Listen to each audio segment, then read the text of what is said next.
এই দেশটা ধ্বংস হওয়ার কারণটা কি? আজকে দেশটা কি চলতেছে?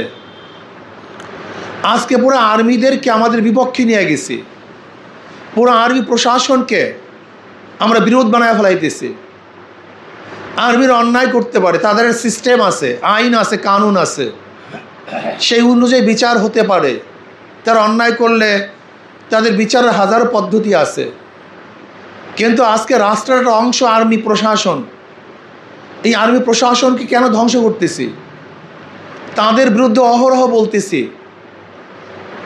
আর্মির চিফকে আমার পছন্দ হয় না, সেটা বলার জায়গা আছে, কিন্তু পাবলিক প্লেসে যদি এত আমি তাদের ব্যাপারে কুৎসা রটনা করি, এটিকে আমাদের জন্য ঠিক হবে? উনি চলে যাবেন, কিন্তু আর্মির উপরে আমাদের যে ভীতি শ্রদ্ধা হবে, এটিকে দেশের জন্য কল্যাণ হবে? কাজে আমাদের প্রত্যেকটা কাজ করার আগে চিন্তা করা উচিত, এটার এফেক্টেড প্রভাব কি পড়বে, ভবিষ্যতে কি অবস্থা হবে। এর জন্য ইসলামী আন্দোলন নেতাকর্মীদেরকে বলবো, যে কোনো কাজ করতে হবে হুঁশে কাজ করতে হবে।